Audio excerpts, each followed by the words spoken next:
this is a town that needs to get away with it on a really frequent basis, and gin's the thing that lets you do it.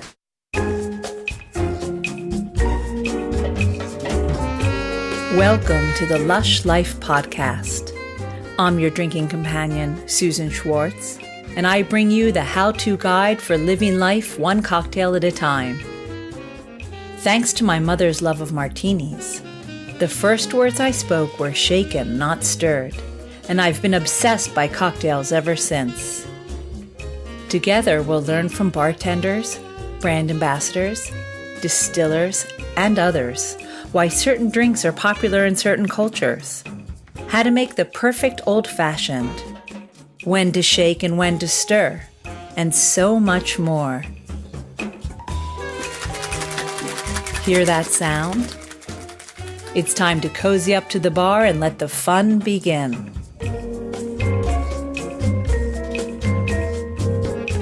The holiday season is upon us, and with that comes the ordeal of trying to think of a present for your loved ones. My friends at sippingliquor.com have made it easy this year for any cocktail lover. Sign up for one of their gift memberships, and you'll find a different spirit landing on your doorstep each month. Is there any gift better than that?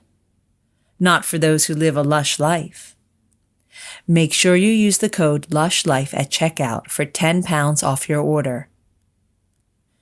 Brighton Gin may have started off as a small producer, but after winning UK's Best Gin at the People's Drink Awards, they will soon be taking the world by storm.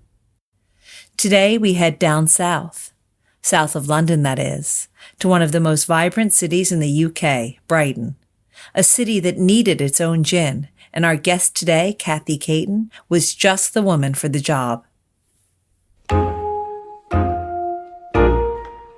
Now, you started life as a BBC presenter. I've spent a long time getting myself to a place where I was working for the BBC, and actually I'm still involved in the BBC in different ways.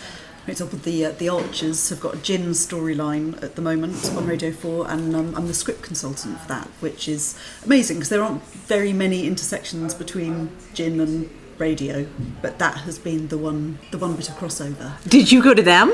I used to when I was working at Radio 4, worked with the commissioning editors, and the drama commissioning editor dropped me a line saying, "We're thinking about running this. We hear that gin's a thing. We're thinking about running a storyline. Do you want to be involved?" I was like, "Yes, of course." And I so, do they drop the name Brighton Gin every 2 minutes? Sadly not. Sadly not. Although the guy who's been making the gin early in the storyline was coming down to Brighton on a fairly regular basis. So, but unfortunately, you had to be in the know to know that he might be coming to see Brighton Gin. And so how can someone listen to the gin story? Is it still on? It's probably, in the way that it goes with the Archers, it'll probably run for another 5 years. But be prepared, you're going to get lots of kind of panto season in the Archers at the moment. So it's not, it's a hard listen. I'm intrigued. For somebody who never listened to the Archers, I kind of want to listen to it now. I didn't know that they had alcohol-related stories. And actually, it's been a really fascinating process to find out actually how seriously they research all of these things and think about, okay, is this the right sound effect for a 25-litre still? Is this the sound of a screw cap that's right? It's like, oh no, it's not actually, that he'd be using a cork at this stage, or things like that. It's really interesting and ridiculous. How funny that you would have started at the BBC, begun Brighton Gin, and then gone back to the BBC with your Brighton Gin. Well, that's it. Exactly. I don't know how many chances there are going to be for that to cross over that often, but it's pretty exciting. But also it shows then how blooming massive gin is if it's being then reflected through a drama on Radio 4. Mm-hmm. So actually that's for it to have kind of come into the consciousness of that there is this boom in craft booze. And it's such a spirit that is iconic to Britain, as is the Archers, of course. Yeah, absolutely. And I think that's one of the amazing things about gin, actually, is not only that we've actually there's a British food and drink product where we can actually properly say this is the best in the world without being lying about it or anything. Actually, this is a thing that we can do really, really well. I went to, probably a couple of years ago now, actually did an event in the square outside the EU Parliament, which was incredibly exciting, where every country in the EU was represented by the best of its food and drink. And it's fairly telling that for Great Britain there was no food, there was only gin, but there were amazing gins. There. It's like, actually, this is a thing that we get to be really good at. So did you love gin before you were at the BBC? I have always loved gin, and I'm so glad that it's having its moment in the sun, because I'm old enough that I can remember being laughed at for drinking gin when I was studying, because it was seen as, that's my nan's drink, and it was seen as really, an old drink to have with a bit of warm lemon, no ice to be seen, maybe flat tonic. It really had a terrible reputation. But I've always loved it, and I've always found it completely forgiving. I think it lets you get away with it, and that was, for me, the whole thing about wanting to make Brighton Gin, because this is a town that needs to get away with it on a really frequent basis, and gin's the thing that lets you do it. All right, we're going to come to that in a little while, about how you started it. But what were you studying at university? Actually, I went to it's about 100,000 years ago, but I went to a drama school. So directly to a drama school. So yeah, I had a year off between school and did some travelling, and then went to drama school to do a drama degree. Realised very, very quickly that I was never going to be, largely because I struggle with remembering lines, to be honest. And you went to a very good drama school, right? Yeah, you went to Central. Went to Central, which is one of the best. Of speech and drama. And what's quite exciting now, actually, because it's a long time ago, is seeing some of my friends and colleagues who've then kind of gone on to achieve great success in all sorts of different fields, which is it's just a really exciting thing, and I've become very proud actually of having trained there. How long after did you realise, okay, maybe this acting thing isn't for me? I've got one of those careers, in the most inverted of commas, that actually only makes sense when you look back at it, because when I was at Central, so living in London, incredibly expensive as a student, so I was in my last year, I'd worked in record shops, and then I was working in a record shop and also in a pub during my last year at Central, and ended up then being involved in the pub and a pub theatre. So there was kind of this crossover of my dual loves of booze and pubs, because I love a pub, and theatre as well, and really kind of like the idea of pub theatre, and that you can one-act plays that are 12 to 15 minutes long, so they could actually be as long as someone drinking a pint. I really like the idea of culture that you can access in different spaces. If only you could look back to that pub and remember what gins were on the shelf there. Oh, it must have been like Gordon's. 2, right? 2 gins. Yeah, I think they're really, and I'm fairly sure all through. And I suppose we should, applaud Gordon's for having been there all the way through. There was probably Beefeater as well, but that would have been outside of my budget, I think. It was definitely only Gordon's at my student bar at Central. And you think, how many gins are at pubs now? Absolutely, Yeah. and the fact that there are the rebirth of the Gin Palace, the amount of knowledge that people have, it's just, even in the time that Brighton Gin's been going, what people know and their interest is it's extraordinary. So it used to be, when kind of first going out tastings and getting people to try stuff, there'd be lots about, actually, how's gin made, and now people are demonstrating with their what are your botanicals, what's your production process, so they know much more about it, and people really, really know their stuff, which is great. Actually keeps us on our toes as well. It's fantastic. And I've been interviewing so many gin people involved with gins, and everyone does something different, and it's really exciting for the spirit. But back to you and the BBC. Yeah. So I've always loved gin, I have to say, because it lets you get away with it, and certainly when I was commuting from Brighton up to London, the only late night that you could survive the next day with getting on the 6:30 train up to London was if we'd been on the gins. Were you always a Brighton person? No, I've moved. I'm coming up for my 18th Brighton birthday, which is very exciting, and an excuse for a party next year.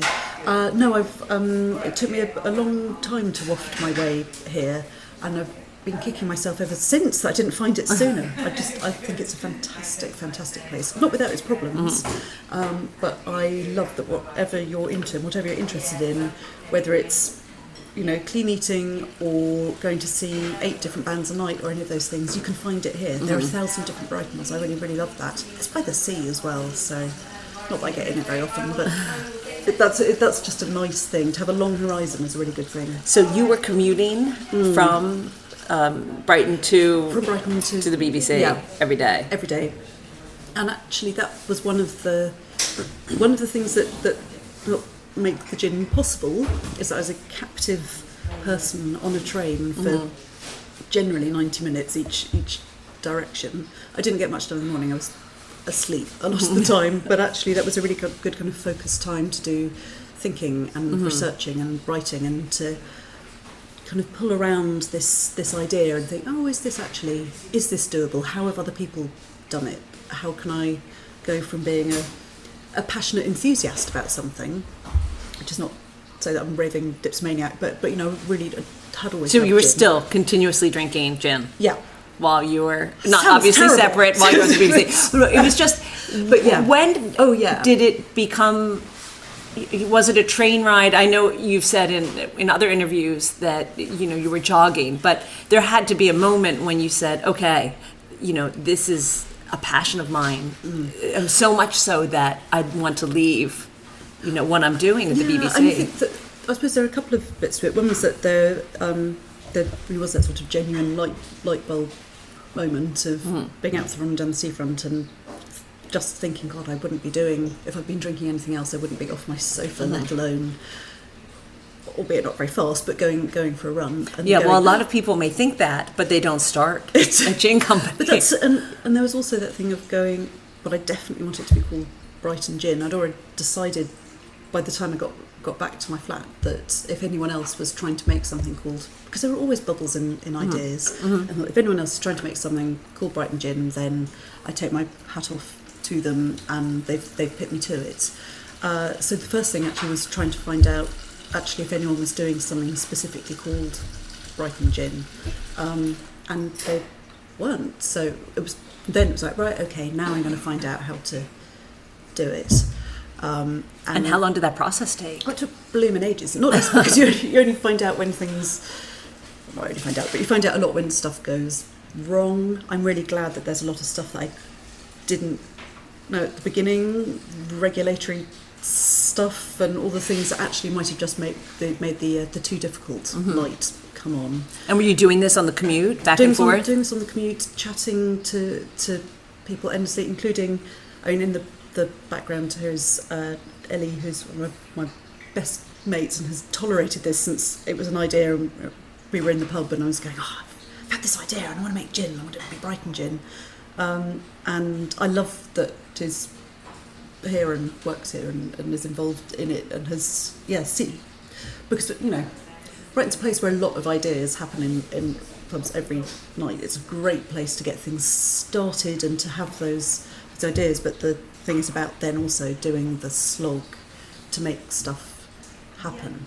And certainly there is a really exhausting bit of life, whereas working full-time at BBC, doing a fascinating but pretty stressful job, plus the long commute, then coming back and distilling gin. We were doing two jobs, really. 2 jobs, yeah. And I think that's I think for lots of the small startups that haven't necessarily got a lot of cash behind them, I think that's a very familiar tale. And that thing of just juggling stuff.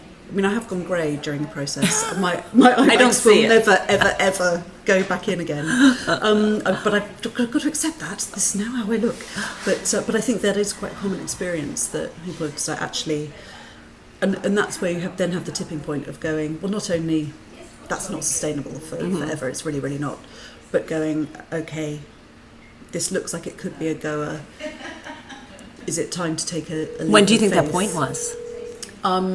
It was, I think it was probably when it was actually we were completely doing 7 days a week and doing, in effect, 2 full-time jobs, and then going, but how are there even enough hours to do that? Was it a taste? And then thinking, was it a taste of what Brighton Gin would be? I mean, literally a physical taste. You know, did you make something that said, "Oh yeah, this is it"? I think it was a feeling of potential momentum behind something, and also in the context as well of the BBC going through one of its many kind of reinventions and soul searching and lots of redundancies and shuffling and stuff like that, and thinking, okay, radio will always be a passion for me. I will always absolutely love audio and radio. I just think it's amazing. But also that was going through a lot of restructurings, which I can really struggle in one world, or actually take a gamble, and a huge gamble, on this other thing, and see where we can go with it. I'm kind of, as you're speaking, I'm kind of envisioning an old Judy Garland, Mickey Rooney movie, like, let's put on a show. You know what I mean? It's like, let's buy a still, and, you know, just because of your acting background, you know, let's buy a still and make something. And was it kind of like that? Let's buy a still and pretty much make like that, exactly. And that's why, so on top of the cupboard there is still number 2, because still number 1 was a glass still, and I blew it up now, unfortunate incident. Still number 2 is what we used to create the recipe and to learn how to distill. But it really was that thing of let's put on a show right here in the barn. That was on my kitchen hob in my tiny little flat with only about 3 inches clearance above the swan neck and my ceiling. All the things, and now I'm just like, oh my god, it was all so dangerous. But it's like well, let's get to the botanicals then, since you brought it up. How did you even start? All right, you knew you liked gin, and you had some junipers, and had a really and one of the things that I'm not ashamed of talking about at all is actually what we've ended up with recipe-wise is really different from what originally thought we should and would be doing. And actually, we've now got a very simple recipe, but one where every single thing that's in the bottle, it does something. And it wasn't until actually distilled all of these different botanicals that I wanted to use separately, all under the same conditions, and then we were tasting separately and going, why do we? Yes, this is fun to play with, but what does it actually add? Let's just strip things out, and all sorts of things I thought would be delicious then turned out not to be. So you did them separately. So how did you figure out what made the perfect combination? By a lot of tasting and testing and getting it wrong. Actually, there was a lot of trying to say, okay, we've got a vague idea of what the proportions are. There were some things that I definitely thought that I'd wanted to use, that then tasting them individually, it's like, no, I just, black pepper can bring brilliant things to gins, but not to this one. So that was out, one of the things that was out pretty quick. And it's just about trying to really kind of tweak the proportions to get something that's balanced and is smooth enough to drink neat. Is a gin that you want to have more than one of, because that's one of the whole joys of gin is, it's not, I don't think it should just be a single drink. It's one that you want to, stick on and enjoy. And that thing kind of blending them and then going, right, okay, that's, now I've got proportions, now let's repeat the distillation and see if we can make something that's it's hard with a small batch thing to get an absolute consistency, because there are variations in it every time, but it was very much about what can we do to make sure that it's repeatable, so that your Brighton Gin is always going to taste a Brighton Gin. Mm-hmm.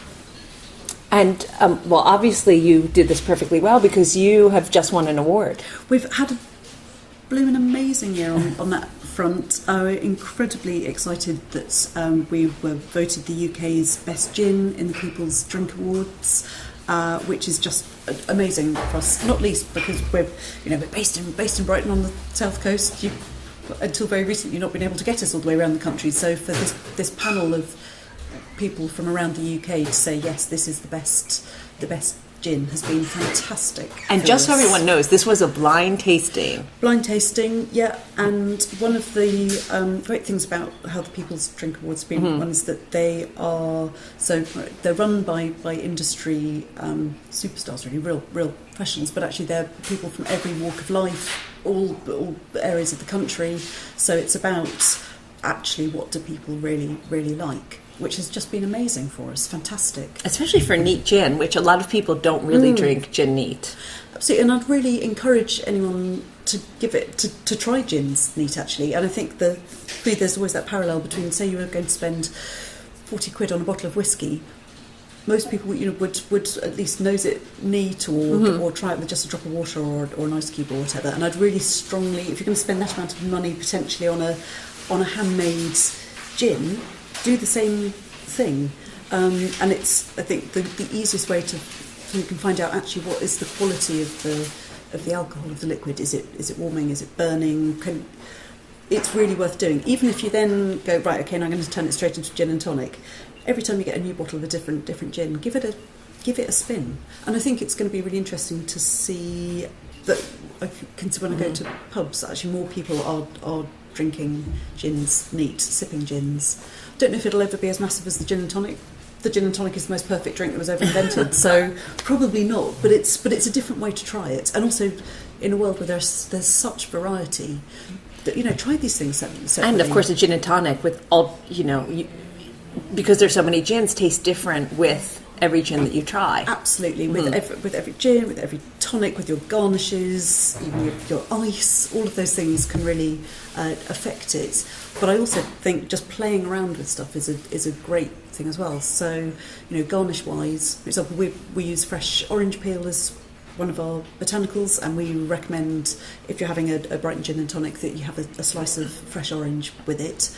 But also you can go for something that's not in there at all.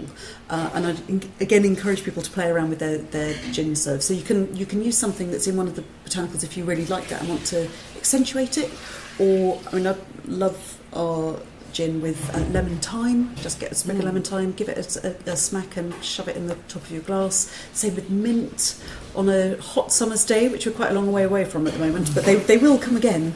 And actually that thing of being playful with it, I think, and just having a look at what's around in your kitchen. Don't necessarily do that thing of, but I can only use a sprig of rosemary that's been plucked by moonlight. So no, just try some different stuff, play around with it. Well, and being playful, of course, one of your most iconic drinks is the Brighton Rock. Oh, it can be divisive because on one hand we've made this organic super premium gin, which then actually if you plonk in a chunk of Brighton Rock, which is basically almost entirely sugar and a few colourings, it's a bit of a mixed message, but it does actually really add something to the drink. And in terms of encouraging people to try, perhaps people who've been put off trying a gin and tonic or put off by the tonic thing, that chunk of rock floating around in it, which gradually changes the colour, unless you guzzle your drink very fast like I would tend to do, but it also adds a kind of almost a creme de menthe minty note to it. It really works. And how did you conceive of it? Was it just something that you thought this is obvious? There are lots of so like just talking about the fresh mint serve with the gin. There's also the thing that actually we've tried really hard with everything Brighton gin shape to draw on the things that make Brighton and the stuff you associate with it. And the whole thing of Brighton Rock with its lettering running all the way through it. Again, iconic to England as well. Absolutely. So, and actually one of the things we've found, so we've very recently been in Berlin at the massive bar show there, and with our Six Rock, which was in England, everyone knows, Six Rocks from the seaside, and suddenly we're going, okay, well actually this is a candy that's associated with the seaside, and oh no, we're explaining a sweet actually rather than talking about the drinks. So that's that's going to be an interesting different thing to. It's like, we suddenly turned into people who are selling sweets.